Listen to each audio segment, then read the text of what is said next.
Operation Akarsh ఎక్కడైనా అభ్యర్థుల ప్రకటనకు ముందో లేదంటే గెలిచిన తర్వాతో ఉంటుంది. ఇంతవరకు ఎప్పుడు ఎక్కడ పోలింగ్ రోజునే జంపింగ్లు జరగలేదు. కడప జిల్లాలో మాత్రం ఆ సీనియర్ నేత వ్యూహం అందరినీ ఆశ్చర్యపరిచింది. టీడీపీలో ఉంటూనే వైసీపీకి ఓటేయాలన్న ఆయన పిలుపు తమ్ముళ్లను షాక్కు గురిచేసింది. ఆయన ఎందుకిలా చేశారన్న చర్చ జిల్లా రాజకీయాల్లో హాట్గా నడుస్తోంది. ఇంతకీ దీని వెనుక ఉన్న మైండ్ గేమ్ ఎవరిది? కడప జిల్లాలో సీనియర్ నేత వీరశివారెడ్డి టీడీపీకి షాక్ ఇచ్చారు. సరిగ్గా పోలింగ్ రోజునే ఆయన ఉన్నట్టుండి వైసీపీకి మద్దతిచ్చారు. ఫ్యాన్కు ఓటెయ్యాలని తన అనుచరులకు చెప్పడం తెలుగుదేశంలో కలకలం రేపింది. వైసీపీలో ఉత్సాహాన్ని నింపింది. ఇదే ఇప్పుడు జిల్లాలో hot topic.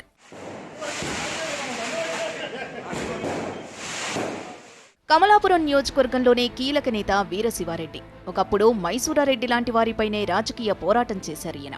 YS Rajasekhar Reddy ప్రోత్సాహంతోనే గతంలో ఈయన ఎమ్మెల్యే అయ్యారని చెబుతారు చాలామంది. ఆ తర్వాతి పరిణామాలతో టీడీపీలో చేరారీయన. చాలా రోజులు సైలెంట్గా ఉన్నారు. తాజా ఎన్నికల్లో చంద్రబాబు తనకే సీట్ ఇస్తారన్న కాన్ఫిడెన్స్తో ఉన్నారు. కమలాపురం కాకపోయినా ప్రొద్దుటూరు టికెట్ అయినా వస్తుందని ఆశపడ్డారు. ఆయన అనుచరులు సైతం టికెట్ వస్తుందని పెద్ద ఎత్తున ప్రచారం చేశారు. చివరి నిమిషంలో మాత్రం పుత్తా నరసింహారెడ్డి వైపే మొగ్గు చూపింది టీడీపీ.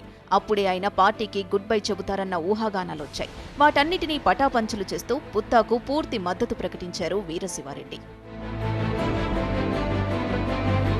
పుత్తాను గెలిపించాలని 8వ తేదీ వరకు ప్రచారం సైతం చేశారు వీరశివారెడ్డి. ఎన్నికల ప్రచారానికి వచ్చినప్పుడు ఈయనకు ఎమ్మెల్సీ సీటు ఇస్తామని హామీనిచ్చారు సీఎం చంద్రబాబు. దీంతో టీడీపీ గెలుపు కోసం బాగానే కష్టపడ్డారు వీరశివారెడ్డి. అయితే ఓటింగ్కు సరిగ్గా 2 రోజుల ముందు సైలెంట్ అయిపోయారు.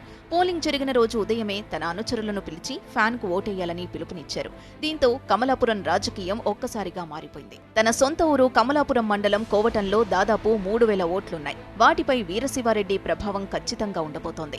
నియోజకవర్గంలోనూ అంతో ఇంతో ఎఫెక్ట్ ఉంటుందన్న అంచనాలు ఉన్నాయి. ఇదే టీడీపీలో టెన్షన్ కు కారణమైంది. ఉన్నట్టుండి వీరశివారెడ్డి ఫ్యాన్ గాలి కిందకు రావడంతో వైసీపీలో ఉత్సాహం కనిపిస్తోంది. తమకు మద్దతు తెలిపినందుకు సిట్టింగ్ ఎమ్మెల్యే రవీంద్రనాథ్ రెడ్డి, మాజీ ఎంపీ అవినాష్ రెడ్డి ఈయన ఇంటికొచ్చి మరీ కృతజ్ఞతలు చెప్పారు. వీరశివారెడ్డి రావడం వల్ల వైసీపీ బలం మరింత పెరిగిందని చెబుతున్నారు పార్టీ నేతలు. ఎక్స్పీరియన్స్ ఉన్న ఆయన వీరశివారెడ్డి గారిని పార్టీలోకి ఆహ్వానిద్దామన్న ఉద్దేశంతో నేను ఎంపీ గారు, మిగతా పార్టీ పెద్దలందరూ మల్లికార్జున రెడ్డి గారు, వీరారెడ్డి గారు అందరూ కలిసి రావడం జరిగింది.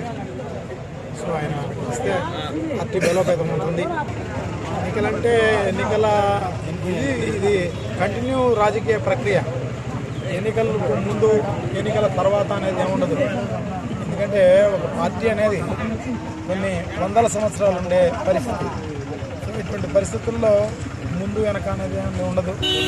సో ఇది ఒక బలోపేతానికి కావాల్సిన ప్రక్రియ. వీరశివారెడ్డి ఉన్నట్టుండి స్టాండ్ మార్చడం వెనుక చాలా వ్యూహమే ఉందన్న చర్చ నడుస్తోంది. అవినాష్ రెడ్డి మామకు వీరశివారెడ్డికి మధ్య దగ్గర బంధుత్వం ఉంది. ఈ కారణంగానే పార్టీలోకి రావాలని ఈయన్ను ఆహ్వానించారు వైసీపీ నేతలు. ఈయన మాత్రం ఇన్నాళ్లు టీడీపీలో ఉన్నారు.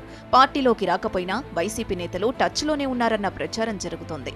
ప్రస్తుతం జిల్లాలో ఫ్యాన్ గాలే వీస్తుందన్న అంచనాకు వీరశివారెడ్డి వచ్చినట్లు తెలుస్తోంది. ఓవైపు బంధుత్వం, మరోవైపు జిల్లాలో పార్టీ పరిస్థితిని అంచనా వేసుకుని ఎన్నికల రోజు వీరశివారెడ్డి తన అభిప్రాయాన్ని మార్చుకున్నారన్న చర్చ కమలాపురంలో నడుస్తోంది. మరోవైపు శివారెడ్డి కొడుకు అనిల్ కుమార్ రెడ్డి ప్రస్తుతం డీసీసీ బ్యాంక్ అధ్యక్షుడిగా ఉన్నారు. భవిష్యత్తులో ఆయనకు జెడ్పీ చైర్మన్ పదవి ఇస్తామన్న ఆఫర్ వైసీపీ నుంచి ఉందన్న చర్చ జరుగుతోంది.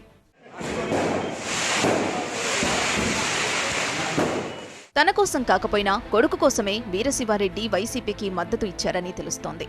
మరోవైపు బంధువుల మధ్య అభిప్రాయ భేదాలు రాకూడదన్నది మరో కారణమని చెబుతున్నారు.